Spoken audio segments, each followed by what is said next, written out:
آپ نے حضرت عمر سے فرمایا عمر تیرے زمانے میں ایک شخص آئے گا، اس کا نام ہوگا اویس، اس کا قبیلہ ہوگا مراد، اس کی شاخ ہوگی کرن، اس کا رنگ ہوگا کالا، قد ہوگا درمیانہ، اور ایک سفید نشان اس کے جسم پر ہوگا۔ جب وہ آئے تو تم اس سے دعا کرانا، علی تو بھی کرانا، عمر تو بھی کرانا، اور میں قسم کھا کے کہتا ہوں کہ اویس جیسوں سے دنیا بھر جائے تو عمر و علی کے ایک بدن کے بال کے برابر نہیں، لیکن اس کے ذریعے سے ایک پیغام آگے پہنچانا تھا۔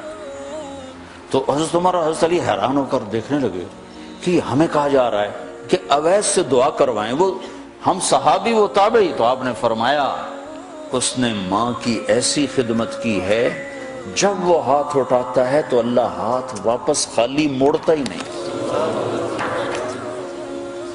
یہ پیغام پہنچانا تھا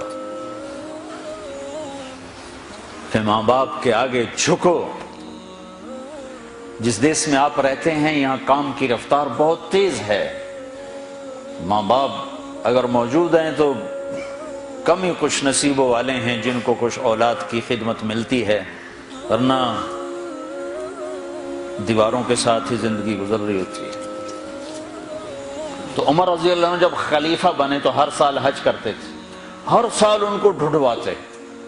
اب مجھے یہ نہیں پتا درمیان کے کوئی سال ہوں گے کہ ایک سال آپ نے حج پر سارے حاجی اکٹھے کر لیے، ایسے اپنے سامنے کا کھڑے ہو جاؤ بھائی، سب کھڑے کر لیے، کہنے لگے بیٹھ جاؤ سارے یمن والے کھڑے رہو، تو سارے بیٹھ گئے، یمنی کھڑے رہے، کہ سارے یمن والے بیٹھ جاؤ، قبیلہ مراد والے کھڑے رہو، تو سارے یمنی بیٹھ گئے، مراد والے کھڑے رہے۔ اس سال میں یمن گیا جماعت میں تو اویس کرنی کے گاؤں گیا، ان کی جگہ پیدا ہوئے، جو ان کا قبیلے کے لوگوں سے ملا، اس علاقے سے گزرا، دیکھا کہ اچھا یہاں وہ ہستی پیدا ہوئی تھی۔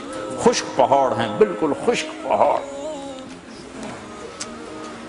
پھر آپ نے کہا مراد والے بیٹھ جاؤ، قرن والے کھڑے رہو، تو صرف ایک آدمی باقی بچا۔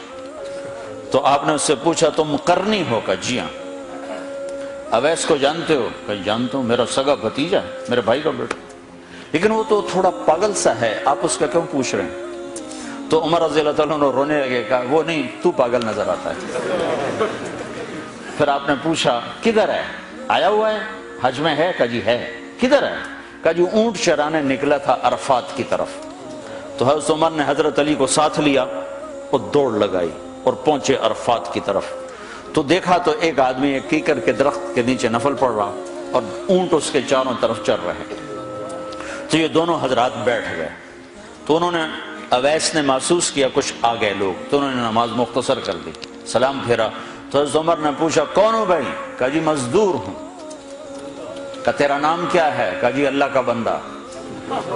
کہا بھائی ہم سارے کے بندے ہیں، میں پوچھ رہا ہوں جو نام تیری ماں نے تیرا رکھا وہ کیا ہے؟ تو وہ تو پہچانتا نہیں تھا کہ عمر کون ہے، علی کون ہے، وہ تو پہلی دفعہ حج پہ تھا۔ وہ کہنے لگا تم کون ہو میرا انٹرویو کرنے والے؟ انٹرویو تو میں اپنی طرف سے کہہ رہا ہوں۔ میں کہا تم کون ہو میرا پوچھنے والے؟ تو حضرت علی بولے یہ امیر المومنین ہیں عمر بن خطاب، اور میں ہوں علی بن ابی طالب۔ پھر وہ ایسے ایک دم گھبرائے، دونوں کو سلام کیا، میں معذرت چاہتا ہوں میں نے پہچانا نہیں۔ تو عمر رضی اللہ عنہ نے فرمایا ہاتھ اٹھا، ہاتھ اٹھا۔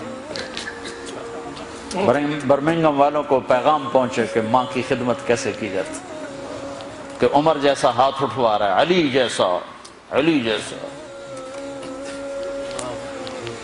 تو وہ کہنے لگے میں آپ کے لیے کیسے ہاتھ اٹھاؤں، میری اوقات ہے کہ میں آپ کے لیے دعا کروں؟ کہاں، ہمیں ہمارے نبی کا حکم تھا کہ اویس آئے تو اس سے دعا کروانی ہے، کہ جب وہ ہاتھ اٹھاتا ہے تو وہ ہاتھ خالی نہیں آتے۔ کس وجہ سے؟ تہجد، جہاد، تبلیغ، ذکر، تلاوت، تسبیح، حج، عمرے، نمازیں، روزے، ذکر، تلاوت۔ کس وجہ سے؟ نہیں، ان میں سے ایک وجہ بھی نہیں، ماں کی خدمت کی وجہ سے۔